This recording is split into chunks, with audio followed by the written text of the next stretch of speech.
Well, there's been a lot of talk throughout this weekend. It's turned into an echo chamber that Donald Trump is behind 12 points in the polls. Now, this is coming from an ABC Washington Post poll. And the interesting thing about this is the oversampling that's involved. For example, in this poll, they say that there is a discrepancy. 36% of those polled are Democrats, 27% are Republicans, 31% are independents. Now, it's interesting that there's more independents than there are Republicans, but there's a 9-point spread there in this poll that says that Hillary Clinton is ahead by 12 points. Think about that for a moment. There is no way that it is this large in terms of oversampling. And now we have seen the emails exposed from Podesta talking about how they were going to use push polling with the cooperation of the media, oversampling certain groups that would be favorable to them to get the kind of poll results that they want. And we're going to talk about the reality that's going to be happening at the physical polls on Election Day in just a moment. We went to the Texas Director of Elections today, and we're going to show you what happened when we went to him and asked him about the integrity of electronic polling. But as Zero Hedge points out, how easy it is to rig the polls that are happening right now, these polls that are being created by the mainstream media, he points out that even a small oversampling of black voters of 5% could swing the overall poll by a full 3 points. See, this is the kind of working with the media, creating their polls that they're doing from the Podesta group. And as we saw today, WikiLeaks comes out and says 65 U.S. quote-unquote journalists had private group dinners with Hillary Clinton and John Podesta. Now, immediately you see the first comment from this tweet is from a Charles Johnson who has Little Green Footballs. He says, well, you really have no clue as to what journalists do you? No, we do know what they're doing. We do know that there is collusion. We understand that there is a pretense of neutrality and objectivity that is a full-out lie. And that's what we're seeing with these emails. We're seeing the close connection. We're seeing how the New York Times is allowing Hillary Clinton to edit the quotes and have prior approval of any articles that come out after an interview. We see how they're working together. The AP, the New York Times, the Washington Post are colluding behind the scenes to make things look positive for Hillary Clinton.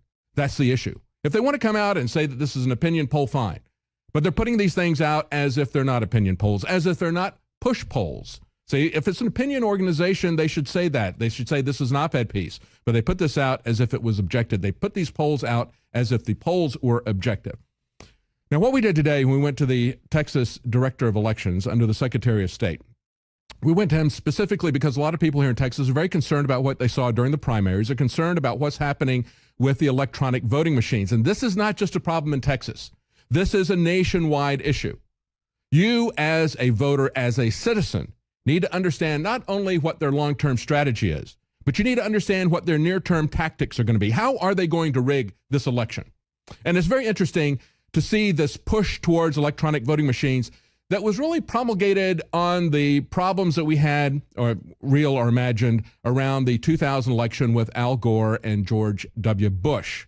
After that, people say, we don't want to have any more hanging chads. We don't want to have these paper punch card ballots. We want to have full-on electronic voting. Well, the problem is it becomes even more difficult to audit these electronic voting machines than it is to audit these punch card machines. And we're going to see that. But today we went to the Director of Elections in Texas. We wanted to ask him 5 questions, and I'm going to put these questions out now publicly in an open letter. But I want to show you first the reaction of the Director of Elections in Texas. They're not concerned about rigged elections, and they shouldn't be concerned about talking to us. But this is what he did.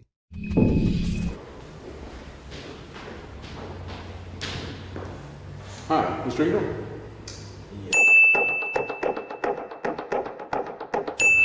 Okay. You want to talk to us? You don't want to talk to us at all? People are concerned the election's going to be rigged. I guess they're really going to be concerned when they see you turn your back on us.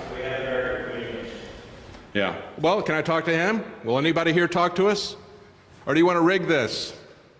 Why are you cutting off all these audit trails? Why are you cutting down the paper audit trails? Well, there you go. That should tell you something. People concerned about elections being rigged. You've got the Director of Elections here at the Secretary of State office that won't talk to us. Takes one look at the press and turns around and walks off. Now, what had happened prior to that, we had gone to the desk there. We said we were from the press. We'd like to talk to him about the integrity of the election. People had concerns about that. When he came down and saw that we were InfoWars, saw our mic flag there, he hesitated, he stopped, and then he ran. He knew we weren't going to do a puff piece on him, and we're not going to do a puff piece on him. Here's the 5 questions that we wanted to ask him about his recent activity in the last few years. Number 1, he has waived the printing of paper ballot backup results, and he's put out letters about this in the 2014, 15, and 16 elections. Now, what is supposed to happen is they're supposed to come in and print a zero-tape listing at the poll place with that machine on the day of the election. So they're supposed to print out the state of the machine and do that at the beginning of the day and at the end of the day. As you can see, this is the actual letter that he sent out to the various directors of elections. And in it, he said, well, this could take the process that is required by law, could take hours in the morning and the evening of the election day due to the volume of candidates and measures. So we're not going to worry about that. We're going to print one out in the county warehouse prior to election day. And then we're just going to bring in a printout for you along with the election machine. And then we'll take the election machine away and then we'll give you a printout later on. See, it's not the same thing. It's not what the law says. As a matter of fact, if we go in and we look at the law, it talks about how tally lists will be maintained at the polling place. It talks about how the presiding judge will sign each of these printouts to certify the accuracy. The presiding judge commits an offense if he knowingly fails to include the precinct returns and the applicable information required by this code, or he fails to complete the returns in time for them to be done. In other words, all of this is to be done at the precinct level, and we are to have an audit trail there. But then they're supposed to put this in an envelope and sign it. It's a very detailed procedure. But instead, we have the director of elections here statewide in Texas telling people, well, it's going to take too long, so let's just forget about the process for auditing this. The next thing he did was to ignore laws requiring printing of legally sufficient ballot images for recounts. Take a look at the requirements that were put out by the state of Texas for what they wanted in a voting system to make it meet their needs. In other words, it has to be safe from fraudulent, unauthorized manipulation. It has to be capable of providing records from which the operation of the voting system may be audited. And it has to be capable of producing a real-time audit log. But see, they're not doing that here. They're not doing anything that allows us to audit these electronic voting machines. Instead, take a look at this document that is put out by one of these machines. Does this look like something that you could actually use to audit the results? This summary here? No. No, that's not going to be sufficient. They call that a cast vote record. And of course, we've had the director of elections saying, well, that's equivalent to getting an image of all the different ballots. This is another image. Take a look at this. This is the ES&S voting machine. It gives us a printout like this. Again, not sufficient for what we need. Not only that, they're waiving the auditing laws. Okay, this is the day after the March primary. The director of elections, Keith Ingram, sent this out and says, this is your official notification that the partial manual count will be waived for the March 1st, 2016 primary elections. Now, he sent this out and he said, state law requires that you do a manual count of these electronic machines that will be equivalent to 1% of the election precincts or 3 election precincts, whichever is greater. And the same law gives the Secretary of State the authority to waive this requirement, so I'm going to waive it. And the question is, you have the authority to do this, but why would you do this? Why would you be more interested in working with the vendor than working with the law?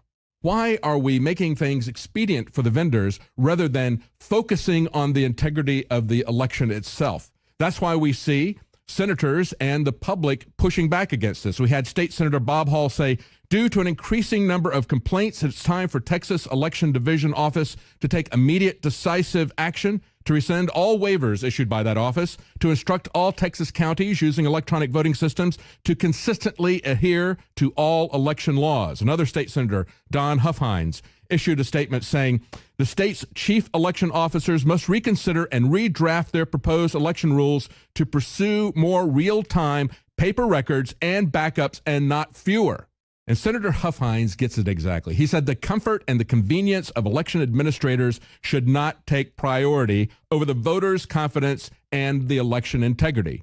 Neither should the desire to do business with an individual vendor mean that we are going to waive the rules for integrity so we can do business with that vendor. We have concerns about electronic voting machines, and let me tell you why you should be concerned. In 2013 in the Philippines, 24% of the ballots in the national election disappeared down the memory hole. Something like Hillary Clinton's emails, okay? In Tabasco, Mexico, only 45% of the results were transmitted more than a day after the close of balloting, and they just kind of disappeared. In Brazil, where the president who was elected after a suspicious fraudulent election has now been impeached, we see that Brazil shut down all exit polling. So there's a lot of different ways that you can rig an election, that you can prevent people from going back and auditing that election for integrity.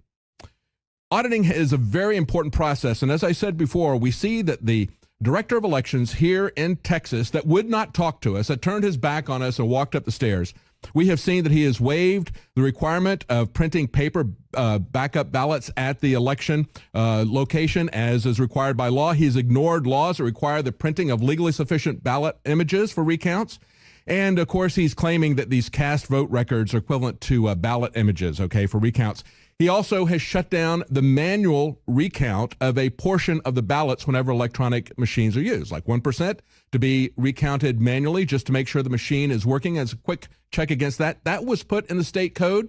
He had the ability to shut that down. But the question is, why would you do that? Why would you sacrifice the integrity of the election? Why would you sacrifice the people's confidence in this election and the ability to audit this by doing these certain things? And, of course, in August, he tried to shut down essentially all paper backup for the electronic voting machines. He was defeated in that by our elected representatives and by the people who came after him. But there was one other issue that I wanted to talk about, and that was the monitoring of the polls on Election Day. We've had a couple of affidavits that go back to the election that was this spring, the primary election. These are a couple of affidavits of people who were certified as poll watchers on behalf of a person who was running for office. And what they tell us is a very disturbing case of being blocked from observing what is going on. In instance after instance, not only the vendors, but the people who were there as election officials would not allow them to watch what was going on. They said that it's a felony for anybody who is watching to have any recording devices. Nevertheless, they say every employee there was allowed to have their cell phones, and several of them were using them in some fashion throughout the day, getting multiple email messages. Even more disturbing is, as lunchtime came around and the election officials and the vendor of the machine were getting kind of annoyed at having anyone show up to take a look at what they were doing, they told them, get out, we're having lunch, and there's nothing for you to see while we're having lunch. They had an hour-and-a-half lunch, and during that hour-and-a-half lunch, boxes of papers were brought in, ballots and things were being entered into the computer, and they were not allowed into the area. So what we see here is a very disturbing case through these affidavits, through the actions of the director of elections here in Texas, countermanding the intention of the law, refusing to talk to reporters. This is the sort of thing that concerns us. It's the expediency of selecting a vendor who's not able to comply with the intention and the letter of the law, and then sacrificing our integrity. So the question is, when we look at this, not only how do we audit the votes, but how do we audit the computers themselves, the software? You understand that in casinos, we have a system where the software itself is submitted to the state, and the casino auditors look at the software to make sure that it is not rigged in a way that is illegal for the casino to rip people off. They register that software, and they can do audits to make sure that that firmware is the firmware that they have audited. Furthermore, they check it for viruses, that sort of thing. None of that is allowed for our electronic voting machines.